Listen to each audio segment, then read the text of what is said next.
ആരാധകർക്ക് വൻ തിരിച്ചടി. വിവാദമായ ദ കേരള സ്റ്റോറി 2 സിനിമയുടെ റിലീസ് തടഞ്ഞ് ഹൈക്കോടതി. ചിത്രത്തിന്റെ റിലീസ് കോടതി സ്റ്റേ ചെയ്തതോടെ ചിത്രം നാളെ റിലീസ് ചെയ്യാൻ ആകില്ല. കേരള സ്റ്റോറി 2വിന് പ്രദർശനാനുമതി നൽകരുതെന്നും സെൻസർ സർട്ടിഫിക്കറ്റ് റദ്ദാക്കണമെന്നും ആവശ്യപ്പെട്ടുള്ള ഹർജിയിലാണ് ഹൈക്കോടതിയുടെ നടപടി. 15 ദിവസത്തേക്കാണ് ഹൈക്കോടതിയുടെ ഇടക്കാല സ്റ്റേ. സിനിമ പ്രഥമ ദൃഷ്ട്യാ മതസൗഹാർദ്ദത്തിന് ഭീഷണിയെന്ന് കോടതി പറഞ്ഞു. സെൻസർ തീരുമാനം പുനഃപരിശോധിക്കണമെന്നും കോടതി അറിയിച്ചു. കേരള സ്റ്റോറിയുടെ രണ്ടാം ഭാഗമായ കേരള സ്റ്റോറി 2വിന്റെ ട്രെയിലർ കുറച്ചു ദിവസങ്ങൾക്ക് മുൻപാണ് പുറത്തു വന്നത്.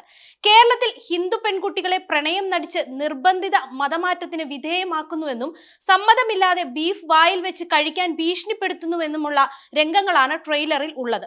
വലിയ രീതിയിലുള്ള വിമർശനമാണ് ചിത്രത്തിന്റെ ട്രെയിലറിനെതിരെ ഉയർന്നു വരുന്നത്. ചിത്രത്തിന്റെ ട്രെയിലർ പുറത്തു വന്നതിന് പിന്നാലെ ഇത് വർഗീയ ധ്രുവീകരണത്തിന് കാരണമാകുമെന്ന് ആരോപിച്ച് മുഖ്യമന്ത്രി പിണറായി വിജയൻ ഉൾപ്പെടെയുള്ളവർ രംഗത്തെത്തിയിരുന്നു.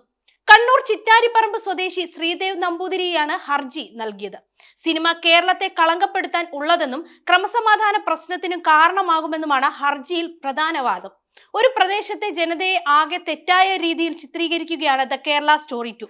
കേരളം വർഗീയതയുടെയും മതപരിവർത്തനത്തിന്റെയും നാടാണെന്ന പ്രചരണം നടത്താനാണ് സിനിമയിലൂടെ ശ്രമിക്കുന്നതെന്ന് ഹർജിയിൽ പറയുന്നു. തീവ്രവാദത്തിന്റെയും മതപരിവർത്തനത്തിന്റെയും നാടാണ് കേരളമെന്ന മുദ്രകുത്താനാണ് ഈ സിനിമയെന്നും ഹർജിയിൽ ചൂണ്ടിക്കാട്ടിയിട്ടുണ്ട്.